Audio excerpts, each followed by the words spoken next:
Olá, meu amigo, minha amiga, muito obrigado por vocês estarem aqui no Portal do José. E como vocês sabem, prever o futuro é uma atividade muito própria de místicos, de esotéricos ou até cientistas que, quando repetem as mesmas fórmulas nos experimentos, obtêm o mesmo resultado, é possível você fazer a previsão. E na política, é possível a gente prever alguma coisa? Você consegue imaginar o que será com o atual presidente da República daqui a alguns anos? Como ele estará? Ele circulará livremente pela sociedade? Bem, eu tenho certeza que quando eu estava fazendo essas perguntas, você já conseguiu antever um cenário lá na frente. Se você está chegando agora, antes que eu me esqueça, se inscreva aqui no nosso portal, dê um cliquezinho, ajude a gente a ampliar ainda mais os nossos papos, as nossas reflexões, chame os amigos também, espalhe nossos vídeos. Somos mais de 190 mil inscritos aqui. Muito obrigado a todos vocês. Então, vamos seguir em frente. Não esqueça de dar o joinha, é muito importante também. É possível você imaginar o que acontecerá com o presidente da República daqui a alguns anos? Será que ele estará com a mesma popularidade que ele diz que tem? Ou que pelo menos algumas imagens nos mostram, nos fazem crer que em alguns segmentos ele tenha? Como será o comportamento das pessoas que hoje apoiam firmemente o presidente da República? Colocarão as suas caras para confirmarem que ainda apoiam ou apoiarão lá na frente essa criatura? E o discurso? Será que o discurso dos conservadores, entre aspas, será um discurso que estará mais arraigado no povo brasileiro? E o que será do comportamento dessas empresas transformadas em igrejas, que tem alguns pastores ou alguns religiosos, entre aspas, que gostam muito do vil capital, do vil metal? Será que eles ainda estarão apoiando o Messias? Essas perguntas todas que eu fiz, eu tenho certeza que você já conseguiu imaginar um cenário. Mas imaginem se o Brasil continuar nessa mesma toada econômica, se a crise econômica se aprofundar, a gente já viu uma crise econômica muito complicada, se o desemprego aumentar, se as pessoas não tiverem um mínimo para sobreviverem, o que será do tecido social brasileiro?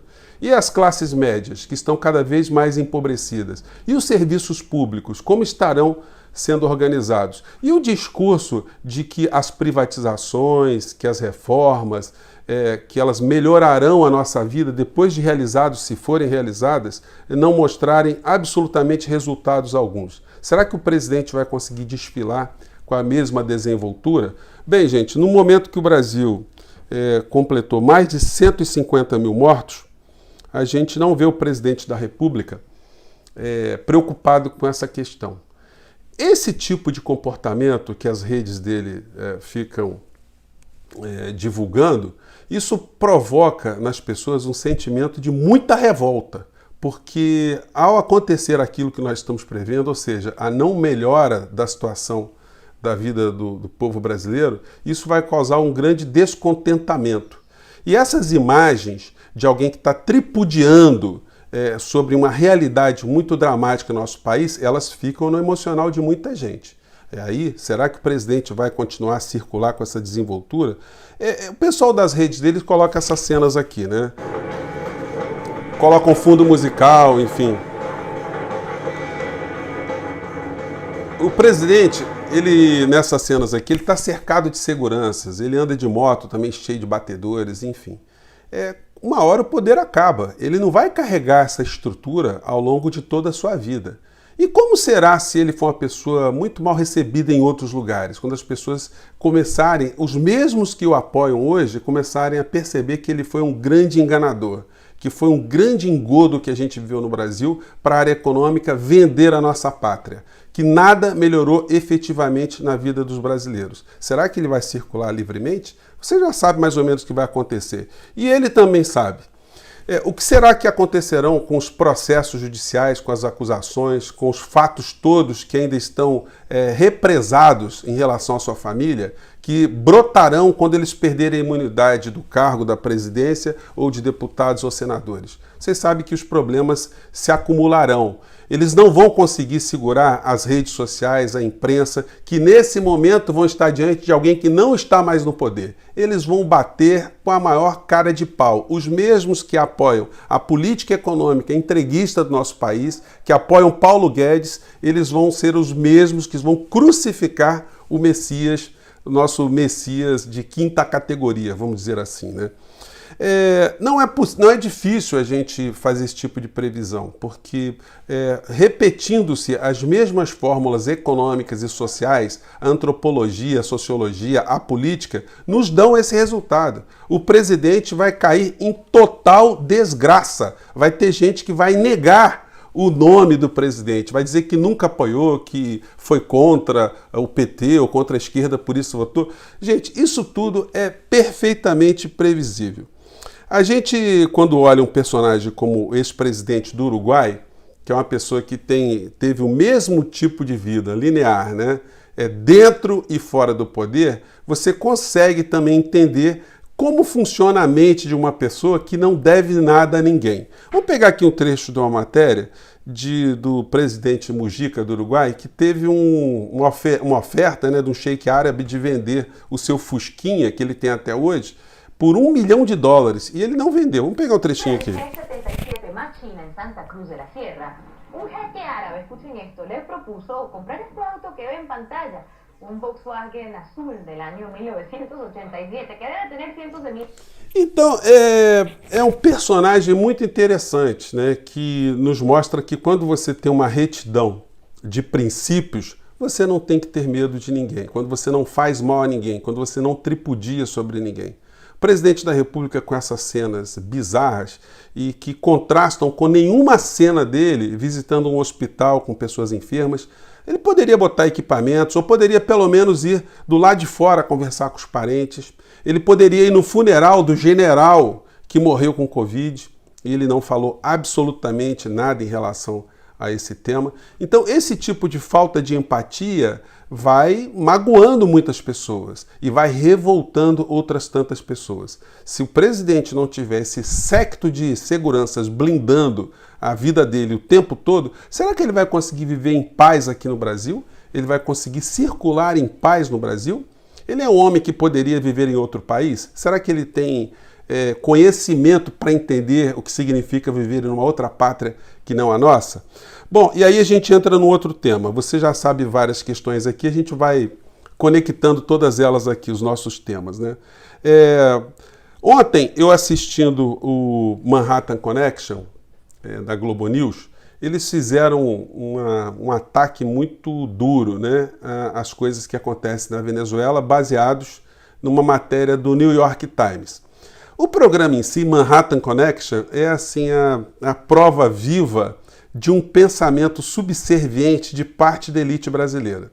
E a Rede Globo de televisão, as organizações Globo, né, eles criaram essa ponte de ter um canal, um programa da matriz voltado para a colônia, para os colonizadores. Então o programa fala da gastronomia de Nova York, das galerias de arte, dos espetáculos, dos acontecimentos de jazz, enfim, e dos acontecimentos políticos da matriz. E aqui no Brasil, muita gente se identifica com esse tipo de servilismo, entendendo que de fato a matriz são os Estados Unidos. Nova York é o que dita a regra da vida dessas pessoas.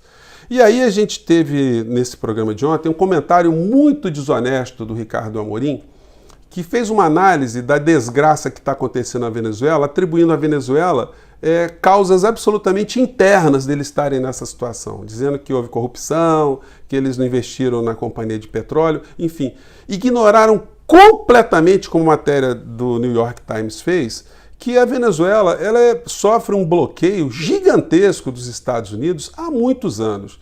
E aí fica fácil, né, gente? É como se você tivesse uma cena de pessoas inescrupulosas querendo comprar a casa de um pai de família cheio de filhos e ele se recusasse a vender a sua casa.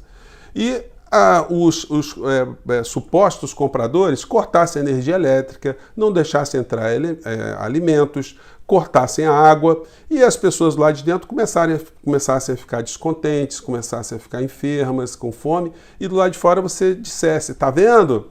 Olha que pai de família horrível, as pessoas estão passando fome, as pessoas estão insatisfeitas, não há democracia. Então é mais ou menos isso que se faz. Eles poderiam ter um pouco mais de honestidade, pelo menos para ponderar, para informar para as pessoas que seguem esse tipo de programa, que é um programa que forma opinião de parte da elite brasileira, que as coisas têm dois lados. os assuntos devem ser tratados de uma forma jornalística correta e não dessa forma totalmente subserviente a essa empulhação. Sobre isso, eu tinha que trazer para vocês aqui um vídeo que é sempre muito inspirador. Aliás, vocês vejam todos os vídeos que vocês puderem de Ariano Suassuna. Ele mostra muito bem o que é ter uma alma colonial, ou uma alma colonizada, né? Você ter uma mentalidade totalmente divorciada da realidade do povo brasileiro. E ele quando foi eleito para a Academia Brasileira de Letras, ele veio para o Rio de Janeiro, foi convidado para um jantar na casa de pessoas de classe média alta, né? E ele passou esse tipo de situação que ele fazia questão de sublinhar para mostrar o que acontece com parte da elite brasileira. Vamos lá. Aí quando eu estava no meio do jantar, repare como a mulher se dirigiu a mim. Ela disse assim: você naturalmente já foi à Disney, não é? Eu disse: já foi aonde? Ela disse: a Disney. Aí foi que eu descobri que era a Disneylândia, que ela já tem tanta intimidade que chama assim a Disney.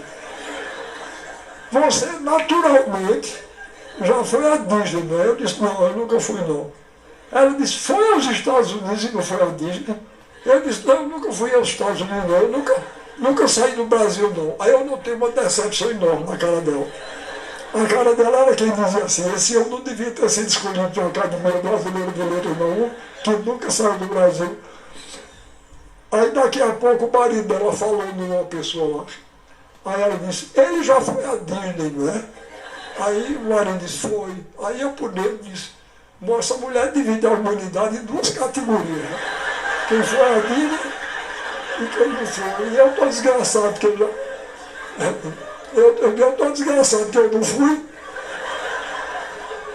Bom, aí passou-se um momento, ela disse: vocês tiveram... Ela tinha 3 filhos adolescentes. Na época, aparentavam 17, 16 e 15 anos. Vocês tiveram dificuldade com a educação dos filhos? Aí não, dificuldade normal. Ela disse: a gente também não. O problema da gente só é o seguinte: é que os professores dos nossos filhos não têm nível suficiente para conversar com eles.